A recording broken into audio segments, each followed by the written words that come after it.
ನಿರ್ದೇಶಕರು ಇದನ್ನೆಲ್ಲ ಎಚ್ಚರಿಕೆಯಿಂದ ತಮ್ಮ ವಿಮರ್ಶೆ ಮಾಡಿಕೊಂಡು ಯಾರ ಕೈಯಲ್ಲಿ ಕೊಡಬೇಕಪ್ಪ, ಇದು ಯಾರ ಕೈಯಲ್ಲಿ ಸುರಕ್ಷಿತ ಆಗಿರ್ತದೆ, ಇನ್ನೂ ಬೆಳೀತದೆ ಅಂತೇಳಿ.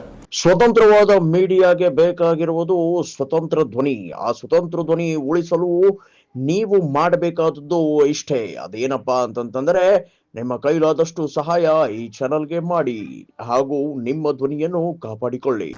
ಈ ಎಲ್ಲ ಘಟನೆಗಳನ್ನ ಗಮನಿಸಿದಾಗ ಈಗ ಎಲ್ಲರೂ ಪ್ರಯತ್ನ ಮಾಡ್ತಾ ಇರೋದು ಅಲ್ಲೇ ದುಡ್ಡದ ಅದು ತಮ್ಮವ್ರಿಗೆ ಅನುಕೂಲ ಮಾಡಿಕೊಡ್ಬೇಕು ಅನ್ನುವಂಥ ಅಧಿಕಾರ ತಮಗೆ ಬರಲಿ ಅನ್ನುವಂಥದ್ದು ಅದು.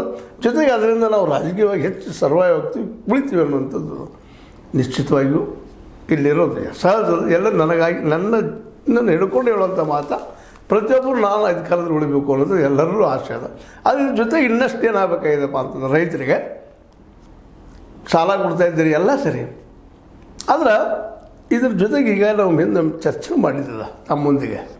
ಏನಪ್ಪ ಅಂದ್ರೆ ರೈತರು ಇದ್ದಿದ್ದವ್ರಿಗೆ ಆ್ಯಕ್ಚುಲಿ ದುಡಿತಾರೆ, ಊಟ ಮಾಡ್ತಾರೆ, ಒಂದು ಸಾಲ ಮಾಡ್ತಾರೆ, ಒಂದು ಸಾಲ ಹಾಕ್ತಾರೆ, ಮತ್ತು ಸಾಲ ಇಟ್ಕೊಳ್ತಾರೆ. ಹಿಂಗೆ ನಡೆದ ಬದುಕವರು. ಒಬ್ಬ ರೈತನ ದಿನದ ದುಡಿಮೆಗೆ 27 ರೂಪಾಯಿ ಅಂತ ಎಲ್ಲರಿಗೂ ಗೊತ್ತಿದ್ದ ವಿಷಯ ಅದ.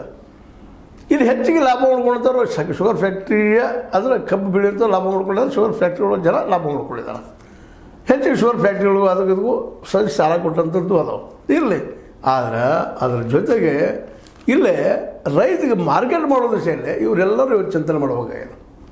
ರೈತರ ಜೊತೆಗೆ ರೈತರು ಮಾಡಬೇಕು, ಜೊತೆಗೆ ನಮ್ಮ ಇವತ್ತಿನ ಎಲ್ಲ ಪ್ರತಿಷ್ಠಿತ ಕುಟುಂಬಗಳ ರಾಜಕಾರಣಿಗಳು ಸಹಿತ.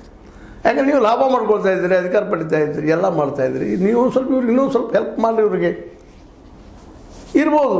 ನಮ್ಮ AB ಪಾಟೀಲ್ ಹೇಳಿದಾಗ ತುಳುವರಿಗೆ ಇಲ್ಲಿ ಅಧಿಕಾರ ಕೊಡಬೇಡ್ರಿ ಅನ್ನುವಂಥ ಮಾತು ನಿಶ್ಚಿತದ. ಯಾಕಂತಂದ್ರೆ ಅನೇಕ ಸಹಕಾರ ಸಂಘಗಳು ಇವತ್ತು ದಿವಾಳಿದ್ದು ಹೋಗಿದ್ದಾವೆ. ಅಲ್ಲಿಯ ರಾಜಕಾರಣದಿಂದ ಅಲ್ಲಿ ಬೇಸತ್ತ ಏನೇನೋ ಮಾಡಿ ಯಾವ್ಯಾವುದು ದೊಡ್ಡ ದೊಡ್ಡ ಇನ್ಸ್ಟಿಟ್ಯೂಟ್ಗಳು